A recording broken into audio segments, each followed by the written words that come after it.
Class 8 का ही perfect square और odd number वाला चैप्टर, जो परफेक्ट स्क्वायर, स्क्वायर रूट और स्क्वायर वाला जो चैप्टर है उसी में आगे चलते हैं। देखो ओड नंबर और परफेक्ट स्क्वायर में क्या रिलेशन होता है ये बताया है।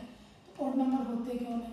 1, 3, 5, 7, 9, 11, 13, इस तरह से आगे चलते रहेंगे। अब अगर मैं इनको इस तरह से जमाऊं, जैसे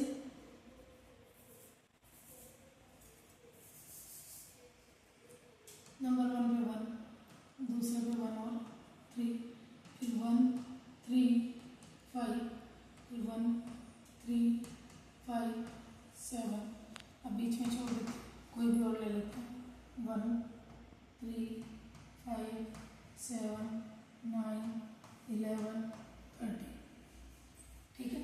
इस तरह से फिर और ले लेते हैं जिसमें ज़्यादा नंबर ले लेते हैं। 1, 3, 5, 7, 9, 11, 13, 15, 17, 19, 21, 23, यहाँ तक ले लेते हैं। अब इनको देखो, ये जो है 1, ये हमेशा किसका स्क्वायर होता है? 1 का स्क्वायर होता है। अगर मैं इन दोनों को ऐड करूँ तो आंसर कितना आएगा? 4। किसका स्क्वायर होता है? 2 का।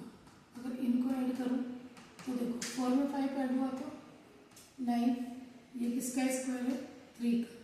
अगर इनको ऐड करूँ तो देखो 9 और 7 कितना हो गया? 16, ये किसका स्क्वायर है? 4 का।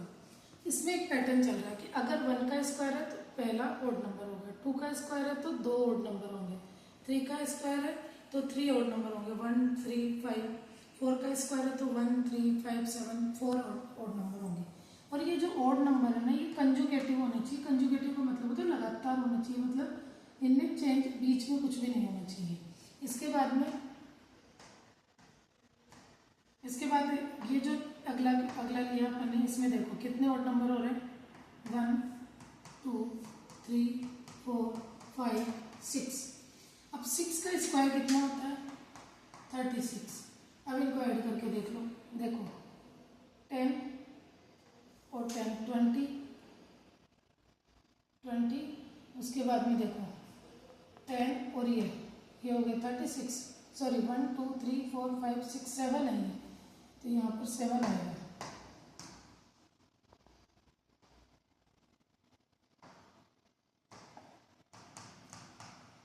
तो ये हो गया 49। देखो अब इसके बाद में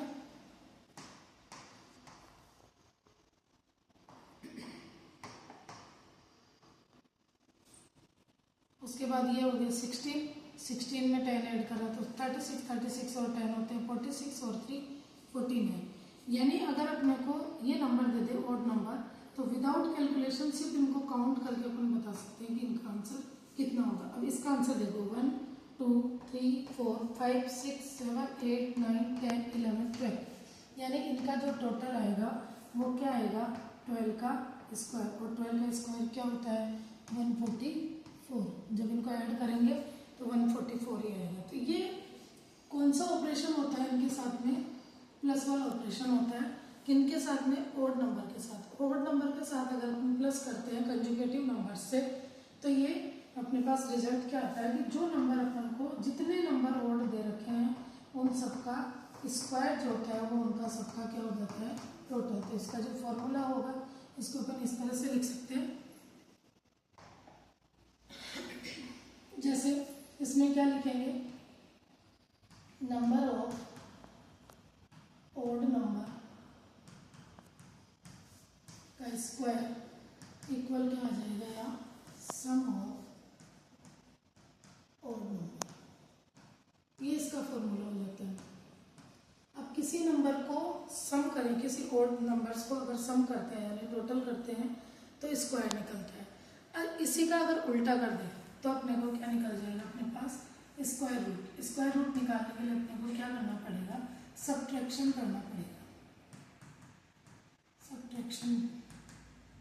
और सब्ट्रैक्शन कौन सा होना चाहिए? रिपीटेशन वाला, यानी रिपीट वाला होना चाहिए, ठीक है?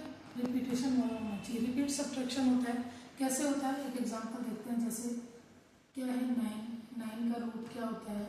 ये रिपीटेशन सब्ट्रैक्शन के मेथड से देखना है तो पहले देखो 9, फर्स्ट ऑड नंबर क्या है 1, जब इसको माइनस किया तो यहाँ क्या आ गया 8, 8 में से सेकेंड ऑड नंबर क्या है 3, 3 को माइनस किया तो क्या आ गया 5, 5 में से थर्ड ऑड नंबर कौन है 5, 5 में से 5 गया तो 0, जैसे ही यहाँ 0 आ जाए सब्ट्रैक्शन रुक जाएगा।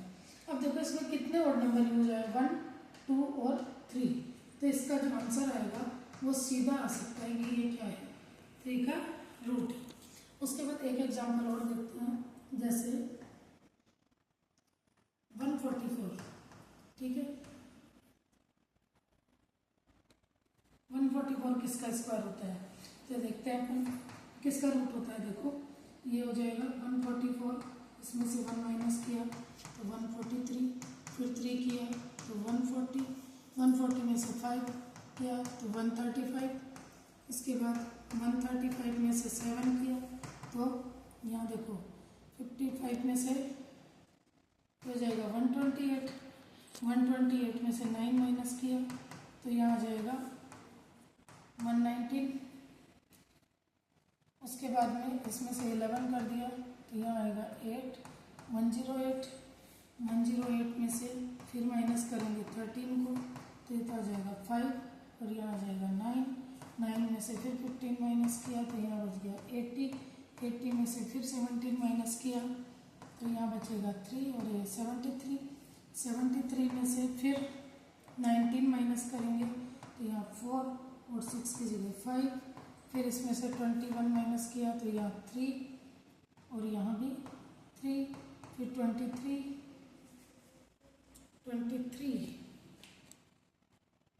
तो ये मिस्टेक हो गई, 70 गया तो 63, 63 में से फिर 19 माइनस करेंगे तो यहाँ आ जाएगा 4 और ये हो गया 44, 44 में से 21 माइनस करेंगे तो 23 और 23 में से 23 गया तो 0, जैसे यहाँ 0 आ जाए तो क्वेश्चन फिनिश। अगर यहाँ 0 नहीं आता है और आपको पता है कि परफेक्ट स्क्वायर नंबर है तो फिर आपका क्वेश्चन गलत हो जाता है। अगर ये परफेक्ट स्क्वायर नंबर, इससे अपने को ये भी मालूम हो जाता है कि ये परफेक्ट स्क्वायर नंबर है या नहीं है। अगर यहाँ 0 आता है तो परफेक्ट स्क्वायर नंबर है, अगर नहीं आता है तो नहीं है। लेकिन ये सिर्फ यहाँ पर जब क्वेश्चन दिया जाएगा तो परफेक्ट स्क्वायर नंबर ही दिया जाता है। अब कितने ऑड नंबर यूज आए देखो 1, 2, 3, 4, 5, 6, 7, 8, 9, 10, 11, 12, यानी कि इसका जो आंसर आएगा वो क्या आ जाएगा 12। इस तरह से रिपीटेशन सब्ट्रैक्शन मेथड करते हैं। इसके बाद नेक्स्ट पैटर्न देखते हैं।